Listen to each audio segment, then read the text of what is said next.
大家好，欢迎大家来到同在。今天我们来分享的话题是死亡的决定。我们今天所分享的经文在民数记的第13章17到第33节。那么这段故事呢，应该是大家很熟悉的，也就是摩西带领以色列人出埃及，然后进入迦南地之前，他们先派出了12个探子。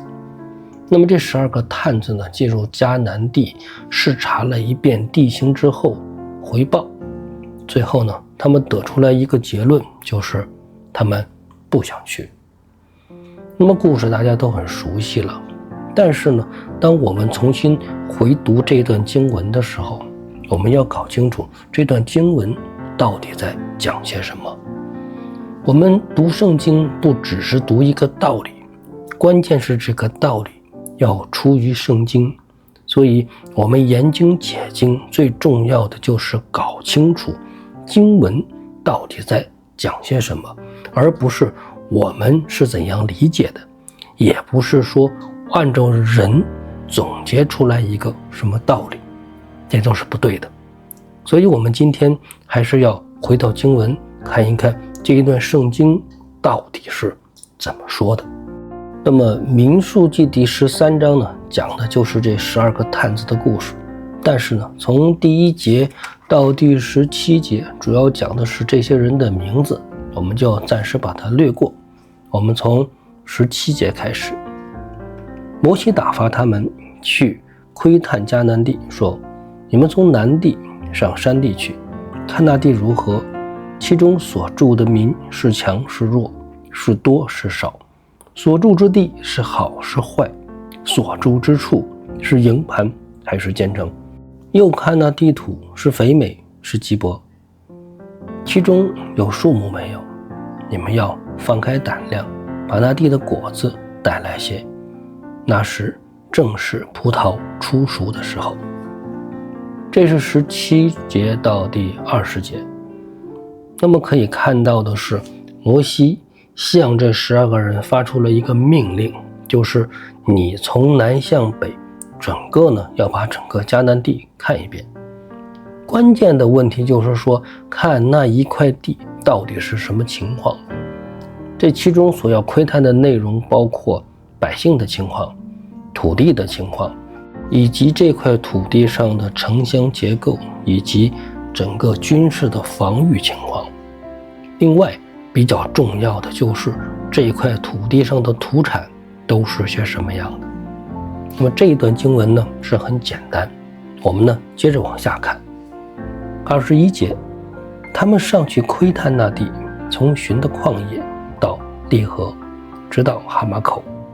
他们从南地上去，到了希伯伦，在那里有亚纳族人亚希曼、示筛、他买。原来希伯伦城被建造比埃及的索安城早7年。他们到了以实各谷，从那里砍了葡萄树的一枝，上头有一挂葡萄，2个人用杠抬着，又带了些石榴花果来，因为以色列人从那里砍来的那挂葡萄，所以那地方叫以实各谷。那么这一段讲的就是这12个人进入迦南地的位置，他们是从南向北。那么这里提到了希伯伦，希伯伦是整个迦南地的南方最大的城市。那么整个以色列人的祖先亚伯拉罕、以撒、雅各，那么他们都埋葬在希伯伦。希伯伦也是一个非常重要的地方。我们知道大卫王在进入耶路撒冷之前，在希伯伦做了7年的犹大国的王。那么在这么重要的一个城市里住着一些什么人呢？圣经中提到有亚拿族的人。亚拿族的人呢，主要分3个大的支派，就是亚希曼、示筛、他买。那么这个后面呢还会提到，这里边所强调的就是希伯伦这个城市，它的建造呢是比埃及的索安还要早7年。那么我们不知道圣经为什么要提这个，我觉得呢，很大程度上一方面说这个城市是建造比较早的，另一方面呢，也在强调这个城市呢应该是很坚固的一个城市。那么他们到了以实各谷，就砍了一挂葡萄，2个人用杠抬着。如果大家有兴趣的话，可以在网上能够搜到这个2个人抬葡萄的这样的照片。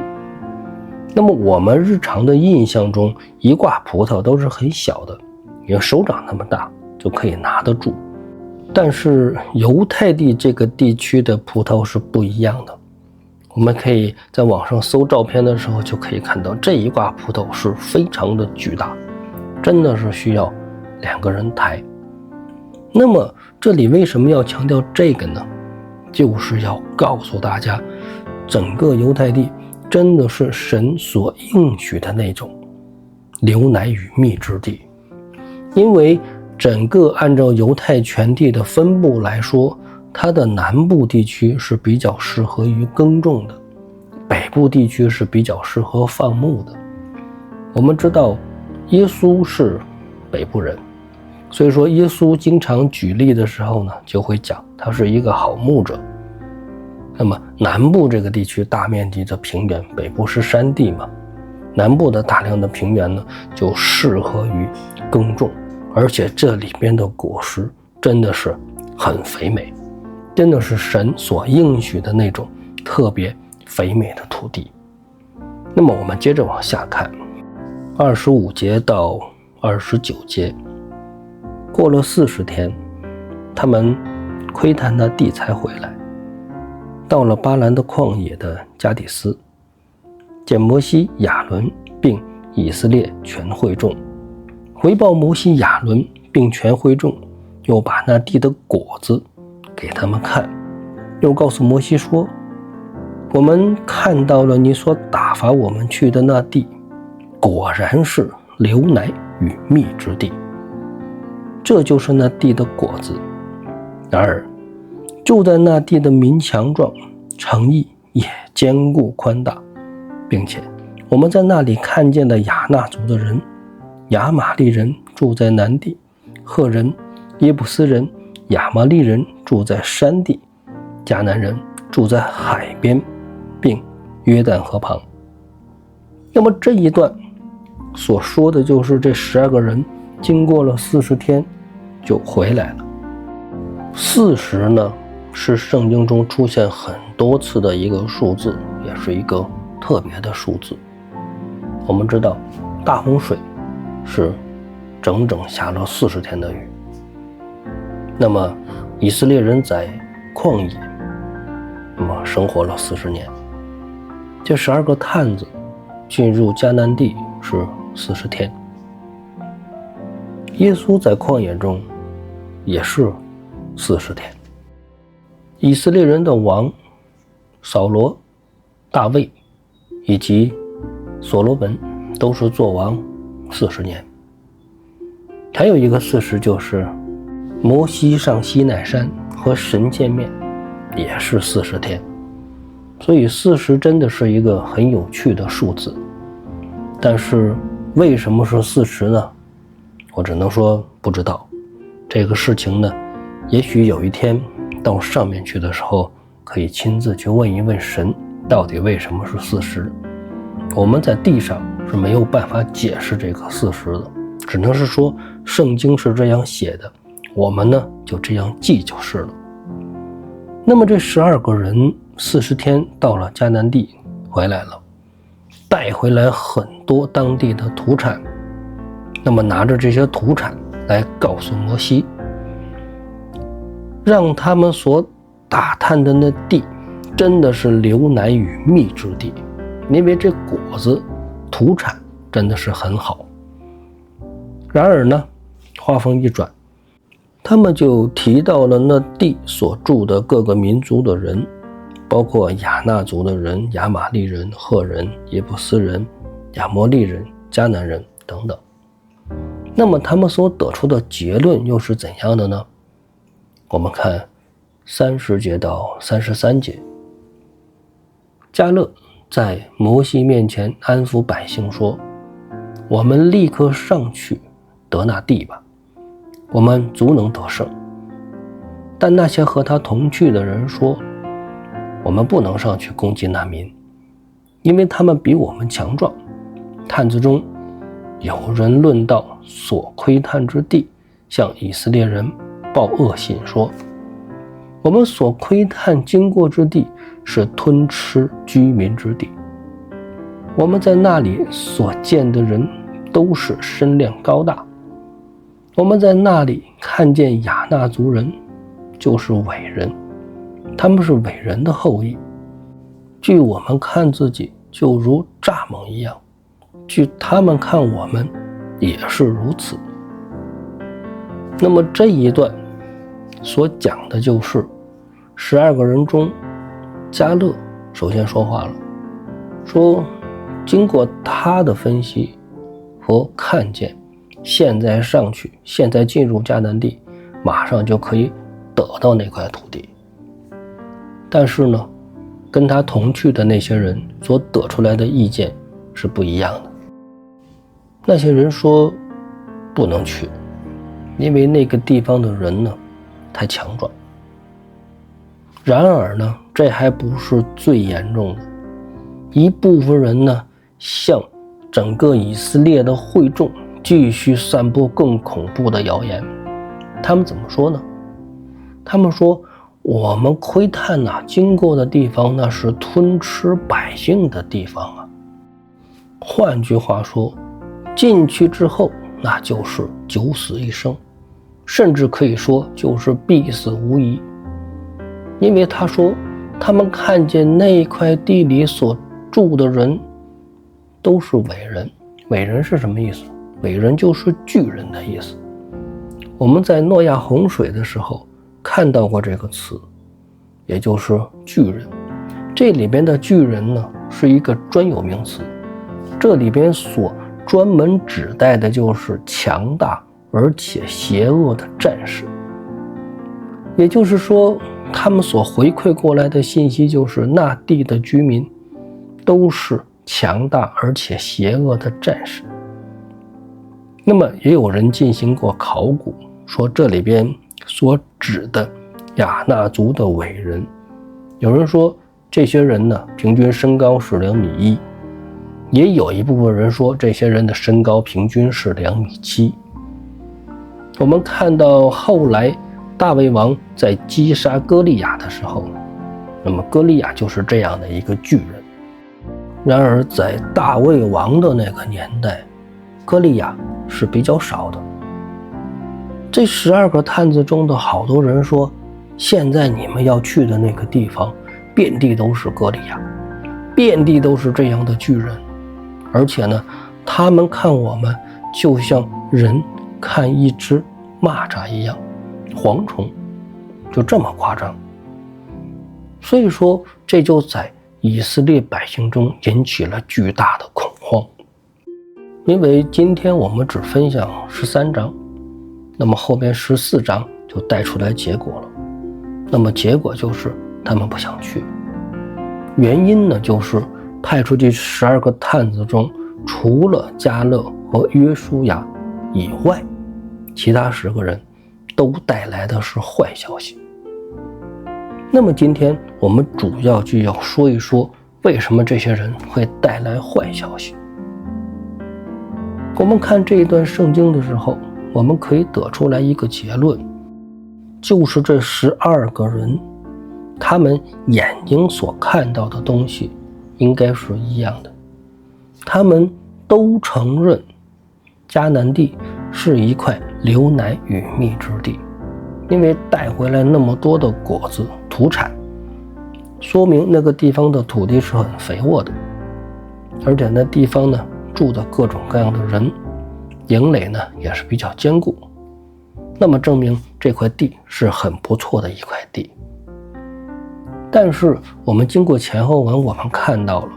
只有迦勒和约书亚回来之后跟摩西说，我们现在应该马上进入迦南地。但是其他10个人却不是这样说的。其他10个人进去之后回来一圈说不能去，去了就是死。那么这就是这段圣经所带出来的一个基本的故事情节。而我们今天的题目，为什么是死亡的决定呢？这就是说，大家同样看到一个事物的时候，但最后做出的判断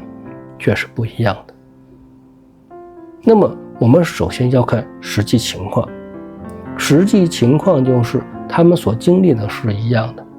整个迦南地从南到北，他们在里边过了40天，而且呢带着这些土产回来了。但是他们却说那地是吞吃居民之地。大家仔细的看一看这段圣经所写的，他们说那是吞吃居民之地，但是他们这12个人中经历过危险吗？他们被吞吃了吗？显然是没有的。这些人带着土产在迦南地40天去了，也平安的回来了，并没有遇到什么危险。他们并没有说我们在那地看到了巨人，巨人怎么样对待他们，或者他们这12个人中跟什么样的人经过了交战，九死一生，没有。他们平安的去，平安的回来了。但是他们所眼睛看到的东西却是地不错，但是呢太危险。这正如我们今天的人所遇到的很多境况是一样的。很多时候我们知道神是伟大的，但是呢有些时候我们遇到事情，遇到困难的时候，我们所面对的都是问题。我们觉得这些问题是不能逾越的，但是我们在这个时候却很难说服自己，我们靠神，这些问题就都不是什么问题。一般来说，主流的解经一般所强调的就是，那么迦勒跟约书亚是对神有信心的，那么剩下10个人对神是没有信心的。所以迦勒跟约书亚觉得有神同在，他们一定能够进入迦南地，并且大获全胜。但是另外10个人他们没有那个信心，他们看到的都是问题，他们看到的都是危险，所以他们不敢上去。而今天很多基督徒嘴里所强调的因信称义、信主得救、信主得胜等等关于信的话题，我们在这里可以来探究一下。12个探子中有不信神的吗？没有。为什么？因为他们都是过了红海的，他们都是经过十灾的，他们都是亲眼看见过巨大的伟大的神迹的人，所以这里边没有人会不相信有神存在。所以说他们的信是缺乏信心，而不是不相信。今天好多时候我们所强调的是要相信，而不是信心。有些时候我们会给人一些错误的观点，就是说你相信这件事情了就好了。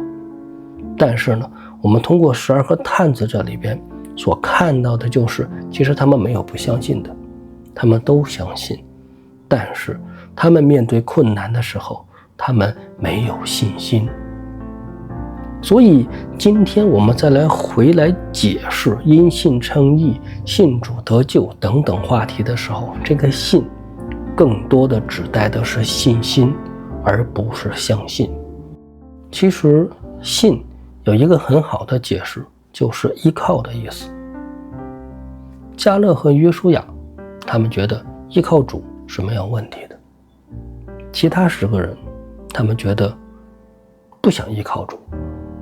他们觉得依靠主是靠不住的。所以他们得出了错误的结论，以至于他们在以色列百姓中散播了谣言，所以以色列百姓最后决定不进去了。那么这样的一个决定直接导致了他们在整个的旷野中走了40年，而这40年所带给他们的就是死亡。因为神说，既然你们这一代人都不想去，那么你们就死在旷野好了，下一代再进去。当然历史是没有如果的，如果当时以色列人直接选择信靠依靠神，直接进入迦南地了，可能圣经就是另外的一个写法了。但是呢，他们选择没有依靠神，最后带给自己的就是死在旷野。所以今天我们通过这一段，我们可以看到的是，当人们所看到的表象是一样的时候，有些人做出这样的选择，有些人却做出那样的选择，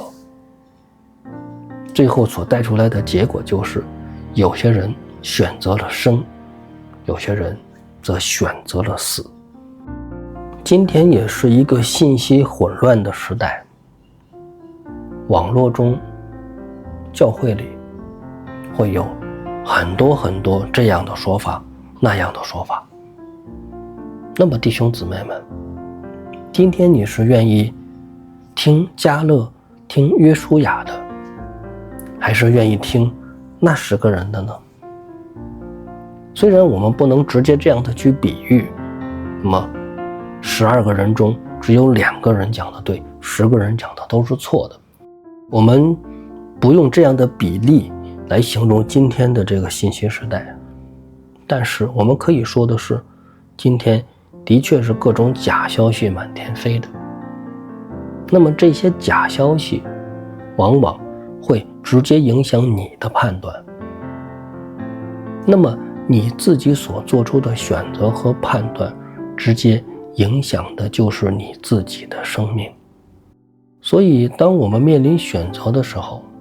我们真的应该好好的求问一下，到底我们该如何行。因为你的选择可能是生，也可能是死。